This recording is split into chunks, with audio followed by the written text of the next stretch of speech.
Hello class 12 students, welcome to today's online class. Our today's topic is new chapter 8, electromagnetic waves. Till now we have already completed electrostatic, magnetism. Electromagnetism के हमने पूरे parts complete कर लिए. अब हम देख रहे हैं electromagnetic waves. We have understood that by the changing magnetic field, current will be generated, electricity will be generated, and we also saw that around a current carrying wire, magnetic field is there. We also saw a special current, a different kind of current which is changing its magnitude and direction as well, alternating current. And now we are going to understand about waves, not just any wave, electromagnetic wave. Before that, before this chapter or before this whole syllabus, we already know about one kind of wave which is sound wave. हम अभी जानते हैं कि sound wave क्या होता है. Sound wave is a mechanical wave. It needs a medium to propagate. इसे sound wave को आगे जाने के लिए, sound energy को आगे जाने के लिए मीडियम की जरूरत पड़ती है. और ये मीडियम करता क्या है? ये मीडियम इसे वाइब्रेशन को आगे प्रोपोगेट करता है. Like for example, as I have already told previously, that some kind of sound wave has been propagated. कोई सोर्स ने साउंड वेव को निकाला, साउंड एनर्जी को निकाला, तो उसके आसपास के मीडियम वाइब्रेट होना चालू होंगे और उस वाइब्रेशन को वो आगे वाले मीडियम में पहुंचाते जाएंगे और ये इस प्रकार से आगे बढ़ते जाएगा sound wave. That was kind of mechanical wave. But when we thought about all of other kind of things like light, X-ray, gamma rays, radio waves, these all things, then we can see that these all things don't need medium for its propagation. It means that it can travel through vacuum also. और ये होता भी है. We can see sunlight, how it is coming from sun to earth. In between that, vacuum is there, no air, no particle, no medium. How it can come till here? Same way, other waves are also there which don't need mediums. So if a wave does not need medium, then how it can travel? That thing arise, that question arised, and a very talented scientist, I should say, or physicist, James Clerk Maxwell, he proposed I should say theory related to electromagnetic waves. He said that there is some phenomena which can produce electromagnetic wave. And what he actually did, इसने किया क्या, ये इतनी सारी जो waves के बारे में बात हो रही है, radio waves, gamma rays, infrared rays, visible light and infrared light as well as infrared rays and X-ray, radio waves, इन सब को एक साथ उसने इस फिनोमिना के थ्रू इलेक्ट्रोमैग्नेटिक वेव्स के अंदर नाम दे दिया. उसने कहा कि इतने सारी जितनी सारी वेव्स है ना, ये सारी की सारी, आप अलग अलग स्टडी मत करिए, ये सारी इलेक्ट्रोमैग्नेटिक वेव्स हैं. मगर उस फिनोमिना को उसने बताया. What was that phenomena? Today we are going to understand that phenomena he introduced with the help of displacement current. तो ये तो था इंट्रोडक्शन. मैंने क्या बताया अभी कि चैप्टर 8 में हम इलेक्ट्रोमैग्नेटिक वेव्स को पढ़ेंगे. इलेक्ट्रोमैग्नेटिक वेव्स कुछ ऐसी वेव्स हैं जो which don't need any medium for its propagation. It will just propagate. How? We will study in this chapter. Who did that? Who proposed all these things? James Clerk Maxwell. When? It was during the 19th century. 19th century के beginning में ये सोचा जाता था कि waves medium में ही travel करेंगे. There is something in between earth and all that. Sun and earth के बीच में भी कोई मीडियम होगा, ऐसा कुछ सोचा जा रहा था उस समय. मगर फिर उसके बाद में जब इलेक्ट्रोमैग्नेटिज्म का स्टडी हुआ, फिर उसके बाद कुछ चेंजेस करते हुए जेम्स क्लर्क मैक्सवेल ने एक नया फिनोमिना बताया और उस फिनोमिना को बताने के लिए उसने इंट्रोड्यूस किया displacement current. What is this? You will understand now. So for understanding it, he performed an experiment, but before that we already know he what concept he took. उसने क्या कॉन्सेप्ट लिया, ये कॉन्सेप्ट बड़ा interesting था. उसने बोला कि हम ऑलरेडी जानते हैं कि changing magnetic field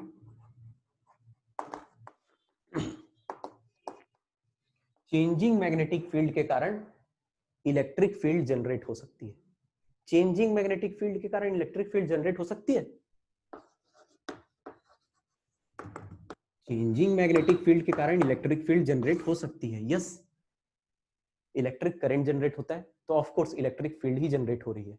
Isn't it? We have already gone through the explanation of AC generator, DC generator, है ना. हमने देखा जनरेटर्स में कैसे एक करंट डेवलप हो जा रहा था. क्या हो रहा था वहां पे? Changing magnetic flux.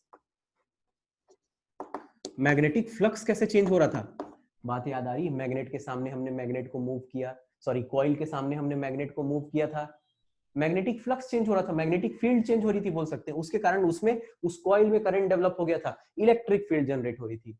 तो जेम्स क्लर्क मैक्सवेल, इस साइंटिस्ट ने, ब्रिटिश साइंटिस्ट ने सोचा क्या इसका उल्टा हो सकता है.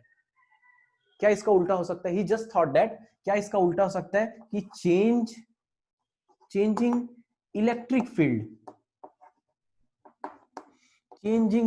Field can it generate a magnetic field.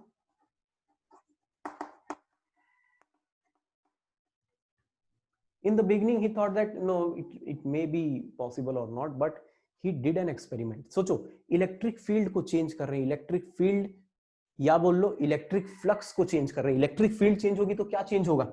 Electric flux. याद आ रही वाली बात? Electric flux chapter number 2, electric flux, EDS, E.ds. हाँ, ये वही वाली बात है. चेंजिंग इलेक्ट्रिक फील्ड के कारण इलेक्ट्रिक फ्लक्स चेंज होगा, number of lines of electric field changing, magnetic field develop हो जाएगा, वहां पे प्रोड्यूस हो जाएगा मैग्नेटिक फील्ड. हम लोग ऑलरेडी जानते हैं मैग्नेटिक फील्ड जनरेटर. आप बोलोगे सर करंट जब फ्लो होता है किसी वायर से तो वहां मैग्नेटिक फील्ड तो डेवलप होती ही है ना. मैग्नेटिक फील्ड तो डेवलप होती ही है, ऑलरेडी वी नो दैट, है ना. So what, but changing electric field, I am not talking about the current flowing through that. Change in electric field, I am saying, because of that the magnetic field will produced. That's what he said, and for that he performed an experiment, and we'll understand with the help of a diagram. He took a capacitor. उसने क्या किया? Capacitor लिया, उसको एक battery से connect किया, and positive terminal, negative terminal. What will happen when we'll connect this capacitor with a battery? It will start to get charged, isn't it? ये positive charge है, ये इलेक्ट्रॉन खींचेगा इधर से, इस प्लेट से इलेक्ट्रॉन खींचेगा, इलेक्ट्रॉन इसमें आए, यानी कि करंट का फ्लो इलेक्ट्रॉन के अपोजिट डायरेक्शन में, आई करंट इधर फ्लो हो रहा है. या फिर आई करंट की जगह मैं बोलूंगा चार्ज फ्लो हो रहा है यहां से dt टाइम में, dt टाइम, छोटे से समय में छोटा सा चार्ज फ्लो हुआ. और देखो इलेक्ट्रॉन यहां से निकला, इलेक्ट्रॉन यहां से निकला, इस टर्मिनल में गया बोल सकता हूं, यानी कि यहाँ कौन सा चार्ज डेवलप हो रहा है? पॉजिटिव. इलेक्ट्रॉन निकल रहे हैं ना, इलेक्ट्रॉन कमी हो रही है यहाँ, और यहाँ पे पॉजिटिव नेगेटिव चार्ज है. नेगेटिव चार्ज, ये इलेक्ट्रॉन देगा इसको, ये इलेक्ट्रॉन ज्यादा, इलेक्ट्रॉन ये ले, इलेक्ट्रॉन ये ले, इलेक्ट्रॉन, यहाँ पे नेगेटिव चार्ज क्रिएट होने लग गया. ठीक. We already know that this will create a current dq by dt. थोड़ा सा चार्ज फ्लो हुआ थोड़े समय के लिए, dq by dt. At any instant I current is equal to dq by dt. This we already know. ठीक. तो हम लोग किसी एक पॉइंट, यहाँ पे एक पॉइंट लेता हूं x पॉइंट, जो कि वायर में है, इस कंडक्टर से जो करंट फ्लो हो रहा है उसमें है. तो वी ऑलरेडी नो दैट इसके आसपास करंट फ्लो हो रहा है, यहाँ से करंट, इस वायर से करंट फ्लो हो रहा है, इसके आसपास मैग्नेटिक फील्ड ऑलरेडी होगी, ऑलरेडी यहाँ पे मैग्नेटिक फील्ड होगी. ये x पॉइंट, यहाँ पे मैग्नेटिक फील्ड कैसी होगी सर?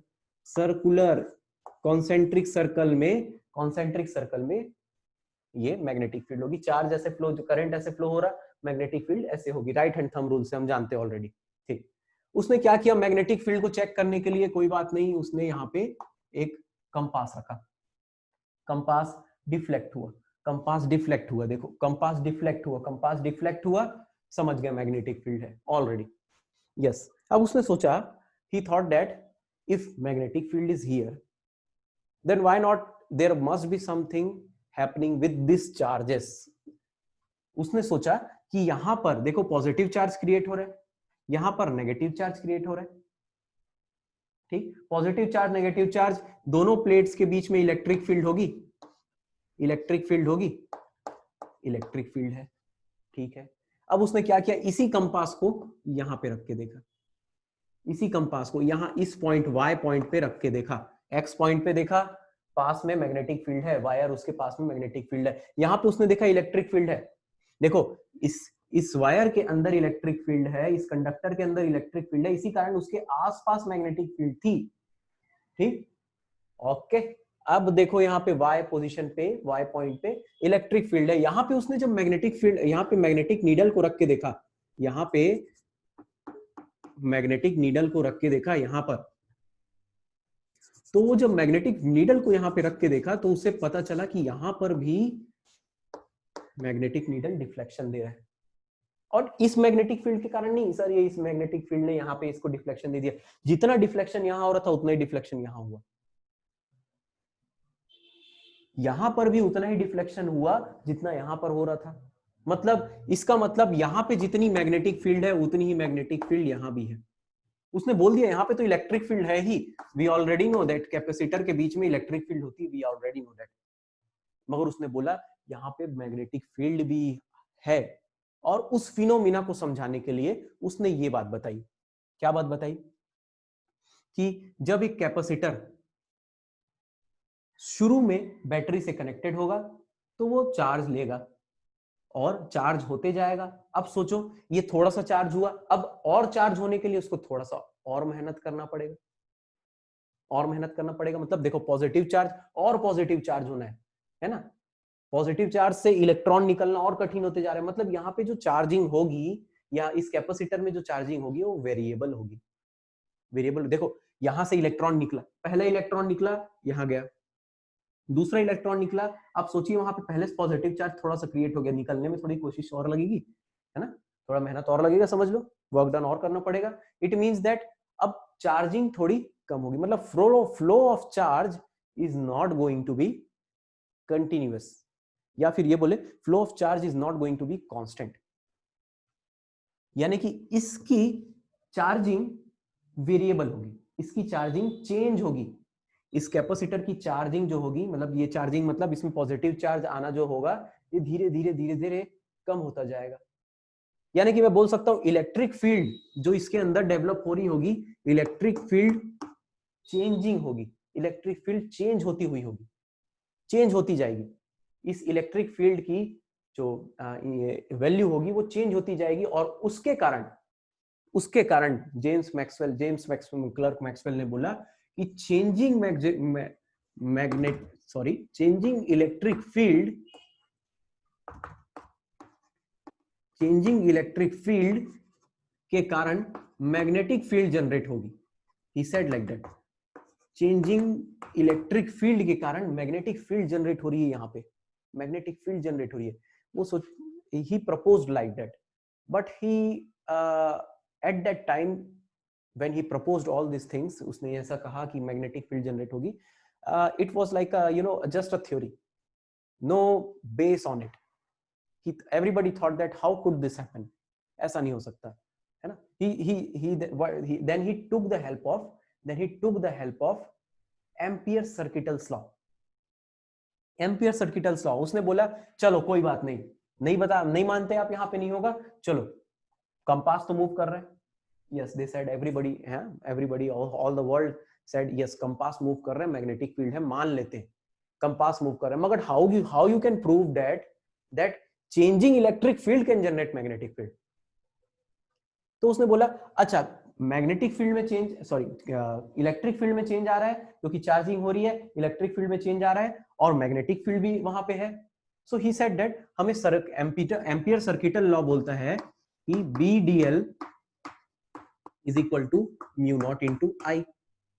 यहां पे देखो, यहां पे कोई एक पॉइंट ले लेता हूं मैं B, ठीक, तो वहां पर मुझे इस पॉइंट पे मैग्नेटिक फील्ड की वैल्यू कैलकुलेट करनी है तो BdL म्यू नॉट इंटू आई, ये म्यू नॉट इसके बीच के मीडियम का परमिटिविटी हो गया और आई हो गया इसमें इस करंट कैरिंग कंडक्टर से करंट जो बह रहा है, और ये DL उस लूप का, उस सर्कुलर लूप 2 पाई आर ले सकते हैं हम यहाँ पे, है ना, क्योंकि सर्कुलर लूप हो गया 2 पाई आर, तो यहां से हमको B की वैल्यू मिल जाएगी। ये B की वैल्यू होगी, यहाँ पे कुछ होगी। वैसे ही यहां पर उसने इस बात को बोला कि यहां पर भी, अब उसने नया चीज को प्रपोज किया। अब वो बोलता क्या है कि आप यहां पे जो करंट फ्लो हो रहा है उसको हम कंडक्शन करंट बोलेंगे। उसको बोला उसने कंडक्शन करंट। एक सर्किट में जो करंट फ्लो हो रहा है वायर के थ्रू, उसको बोला उसने ये कंडक्शन करंट है। और ये कैपेसिटर के जो प्लेट्स हैं जिसके बीच में इलेक्ट्रिक फील्ड लगी हुई है, और वो इलेक्ट्रिक फील्ड चेंज हो रही है इसकी चार्जिंग के फिनोमिना के कारण, तो यहां पर जो करंट है इन दोनों इलेक्ट्रिक फील्ड के कारण, उसको उसने कहा डिस्प्लेसमेंट करंट। उसको उसने क्या कहा? Displacement current. Displacement current. और बोला ये जो डिस्प्लेसमेंट आईडी, ये जो डिस्प्लेसमेंट करंट है, ये सिर्फ और सिर्फ चेंजिंग इलेक्ट्रिक फील्ड के कारण ही डेवलप होगा। चेंजिंग इलेक्ट्रिक फील्ड, जहां पे इलेक्ट्रिक फील्ड की वैल्यू चेंज हो रही है, इलेक्ट्रिक फील्ड कम या ज्यादा हो रहा है, उसके कारण इलेक्ट्रिक फ्लक्स चेंज होगा। उसके कारण इलेक्ट्रिक फ्लक्स चेंज होगा, और इलेक्ट्रिक फ्लक्स चेंज होने के कारण डिस्प्लेसमेंट करंट पैदा होगा। और उसने डिस्प्लेसमेंट करंट का फॉर्मूले के साथ सबको बेस इसका बनाते हुए, मैथमेटिकल बेस बनाते हुए, प्लेटफॉर्म बनाते हुए बोला कि e ID is equal to e epsilon not d phi e by d t. इस फॉर्मूले के बेस पे उसने बोला कि हाँ ये है हमारी डिस्प्लेसमेंट करंट। और अब ये फॉर्मूला, अब ये जो फॉर्मूला है एम्पियर सर्किटल लॉ, वो थोड़ा सा उसने चेंज करके बोला कि ये एम्पियर सर्किटल लॉ इस जगह के लिए, इस जगह के लिए क्या हो जाएगा, मतलब कैपेसिटर के बीच के लिए b d l integral of B d l, integral of B d l is equal to mu not into i d. इन दोनों को मिला दिया जाए तो उसने क्या बोला, इन दोनों को मिलाकर क्या बोला उसने कि एक तो कंडक्शन करंट होता है और दूसरा होता है डिस्प्लेसमेंट करंट। डिस्प्लेसमेंट करंट तभी होता है जब इलेक्ट्रिक फ्लक्स में चेंज हो। इलेक्ट्रिक फ्लक्स में चेंज कब होगा? जब इलेक्ट्रिक फील्ड में चेंज हो। और उसने फिर इन दोनों का कॉमन एक modified Ampere circuital, Ampere Maxwell circuital law बोला उसको। वो बोला कि integral of B D DL is equal to mu not into I C plus I D.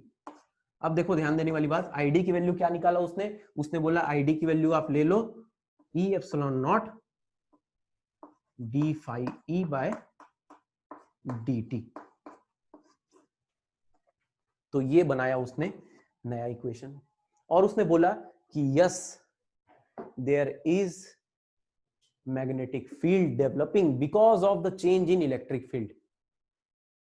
और उसकी वैल्यू उसने बताया that displacement current is the cause because of विच।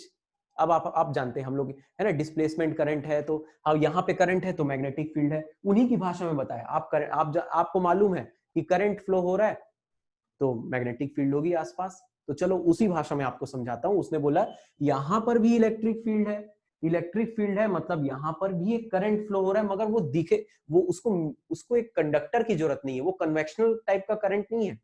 वो करंट का नाम क्या है? उस करंट को उसने नया नाम दे दिया, लो डिस्प्लेसमेंट करंट है। लो मैंने फॉर्मूला बता दिया, लो कैलकुलेट कर लो उसको, D five E epsilon not D five by d T, क्योंकि वो इलेक्ट्रिक फ्लक्स में चेंज होने के कारण ही आ रहा है। और उसने फिर एम्पियर सर्किटल लॉ को चेंज करके यू बना दिया। ठीक, अब ये बात आई कि मैग्नेटिक फील्ड बन रहा है चेंजिंग इलेक्ट्रिक फील्ड के कारण, और यही जन्म देगा सारी इलेक्ट्रोमैग्नेटिक वेव्स की थ्योरी को, या फिर यही प्रोड्यूस करेगा base for the all the electromagnetic waves which we are going to study in this chapter. That's why displacement current was the first topic. So हमें क्या क्या पता चलता है इन सब को समझने के बाद? Let us see in the PDF, let us see in this PDF जो हमने अभी पढ़ा, उसको रिवाइज करते हैं। So what we have seen that we understood that magnetic field, हम पहले से जानते हैं magnetic field changing with the time produces electric field, ये पहले से जानते हैं, changing magnetic field electric field पैदा करता है। James Clerk Maxwell proposed the reverse phenomena which can also happen. Changing electric field can develop changing electric field can develop magnetic field. Changing electric field के कारण magnetic flux change होगा, जिसके कारण magnetic field develop होगी, उसने ये बोला। और यही this effect explains the existence of radio wave, gamma wave and visible light as well as all other forms of electromagnetic wave. तो जितनी भी सारी दूसरी वेव्स और लाइट्स की बात हो रही थी उस समय, उन सब इस फिनोमिना के कारण अच्छे से प्रपोज्ड या अच्छे से समझ में आने लग गई, थ्योरी उसका सही साबित हुआ। अब देखते हैं मैक्सवेल ने एक्सपेरिमेंट जो किया, उसने मैग्नेटिक नीडल रखा, एक्स के पास में मैग्नेटिक फील्ड मिला वहां पे, फिर वाई के पास में रखा, वहां भी मैग्नेटिक फील्ड मिला। फिर कैसे बताया उसने, चलो पॉइंट एक्स के पास तो मैग्नेटिक फील्ड डेवलप हो रही है क्योंकि कंडक्टर में इलेक्ट्रिक फील्ड है, उसके बाहर में मैग्नेटिक फील्ड डेवलप होगी। Ampere circuital law, BDL integral is equal to mu not i होगा। इन बिटवीन कैपेसिटर कैसे बोला जाए, क्योंकि वहां भी डिफ्लेक्शन हो रहा है, क्योंकि वहां पे तो कोई करंट नहीं है, आई की वैल्यू 0 होगी तो मैग्नेटिक फील्ड तो 0 होना चाहिए वहां पे हमारे एम्पियर सर्किटल लॉ के अनुसार, क्योंकि वहां पे कोई कंडक्टर नहीं मगर मैग्नेटिक फील्ड वहां पे प्रेजेंट थी। bx is equal to by, बिल्कुल उतनी ही मात्रा में जितनी x के पास थी। तो उसको उसने क्या बोला, electric field in between capacitor is generated due to positive charge and negative charge plate. ये हम जानते हैं, positive charge negative charge plate के कारण बीच में इलेक्ट्रिक फील्ड बन रही है, ठीक है। As charging plate will be variable, अब ये जो वेरिएबल ये जो प्लेट्स हैं वो वेरिएबली चार्ज हो रहे हैं, तो इलेक्ट्रिक फील्ड उनके बीच की वो भी चेंज हो रही है। Electric field in between plate will also change with time, this changing electric field produce magnetic field, उसने बोला। और यही वो चेंजिंग इलेक्ट्रिक फील्ड है जो इलेक्ट्रिक फ्लक्स में चेंज ला रहा है, और इसके कारण मैग्नेटिक फील्ड भी चेंज हो रही है, सॉरी मैग्नेटिक फील्ड प्रोड्यूस हो रही है। तो Maxwell said in between capacitor plates displacement current flows, उसने, अब चलो आप ही भाषा में बताता हूं, यहां भी एक करंट फ्लो हो रहा है। आप जानते हैं कि करंट फ्लो होता है तो आसपास मैग्नेटिक फील्ड होता है, तो चलो यहां भी एक करंट फ्लो हो रहा है, उसको नाम दूसरा दे देता हूं, displacement current flows due to changing electric field, this displacement current produce magnetic field. और ये डिस्प्लेसमेंट करंट मैग्नेटिक फील्ड बना रहा है। ये डिस्प्लेसमेंट करंट को उसने कैसे प्रपोज किया, आगे थ्योरी बताई कि ID is due to change of electric flux, so d phi by d t, d phi E electric flux के चेंज में with respect to time into epsilon not is equal to displacement current. तो हमारा ये क्या properties है इसकी displacement current की, ये नई बात समझ लेते हैं कि देखो, this is not a conventional current. ये जो हम लोग ऑलरेडी जो करंट जानते हैं ना, कंडक्टर में फ्लो होता है करंट, ये वो वाला करंट नहीं है।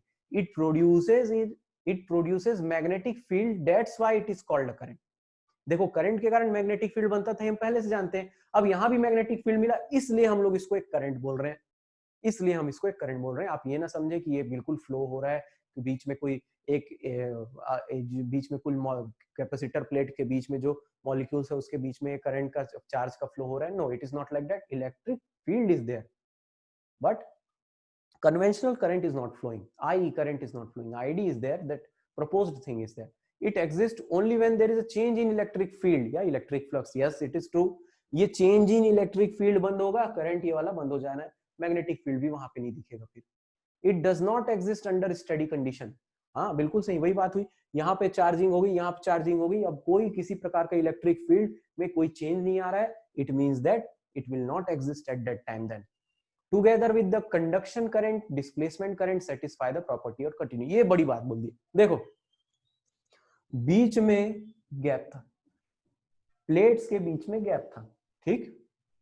हम लोग ऑलरेडी जानते हैं कि सर्किट अगर क्लोज रहता तो करंट फ्लो होने लगता, एक करंट फ्लो, मगर ये करंट तो यहीं पे जाके रुक जा रहा था, यहीं पे जाके रुक जा रहा था, यहां से इलेक्ट्रॉन यहीं के जाके रुक जा रहे थे, तो कंटिन्यूटी तो हमको समझ ही नहीं आ रही थी, है ना। यहां से करंट गया और यहां से करंट आ भी रहा था, हो क्या रहा था, charging of plates was going on, एक पॉजिटिव एक नेगेटिव, एक पॉजिटिव नेगेटिव, मगर कंटिन्यूटी, अगर हम लोग इसको एक सर्किट की तरीके से सोचें तो कंटिन्यूटी नहीं थी जब तक डिस्प्लेसमेंट करंट की बात नहीं हुई थी। और जैसे ही डिस्प्लेसमेंट करंट की बात हुई, इलेक्ट्रिक फील्ड जनरेट हो रहा, yes, continuous current is there, यानी प्रॉपर्टी ऑफ कंटिन्यूटी भी प्रूव कर दिया मैक्सवेल ने, बहुत बढ़िया बात। Modification of Ampere circuital law बोल दिया इसने बोला कि B dot DL is equal to mu not IC, ये एम्पियर सर्किटल लॉ बोल दिया था, उसको कंडक्शन करंट नाम दे दिया उसको। X पॉइंट के लिए वो वैलिड था पहले से, एट Y पॉइंट जो कि उसको वैलिड नहीं हो रहा था वहां पे, यहाँ पे I की वैल्यू 0 जा रही थी, तो वहां पे उसने ID बोल दिया, ID मतलब डिस्प्लेसमेंट करंट का नाम दे दिया उसको। तो ये मैक्सवेल ने नई बात बोली एम्पियर सर्किटल लॉ में, और इसीलिए मॉडिफाइड टुगेदर, एक साथ मिलाकर उसने क्या बोला, integral of BDL is equal to mu not IC plus ID, IC मतलब conduction current plus displacement current की बात की, और डिस्प्लेसमेंट करंट हम लोग जानते हैं epsilon not d phi by E by dt, ये ऑलरेडी होता है।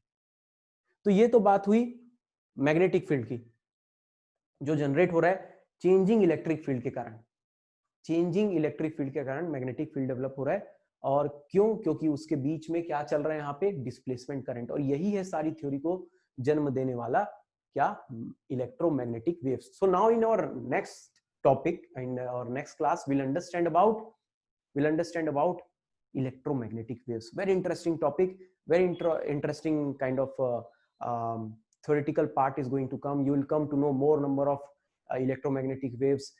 You'll come to know gamma rays, then you'll come to know X rays, then you'll see visible lights, infrared, UV rays and radio waves. This all things will come to know kahan pe ye use hote hain, kaise generate hote hain. We will come to know with the help of all these things. So this is it for today. Keep studying. Have a nice day.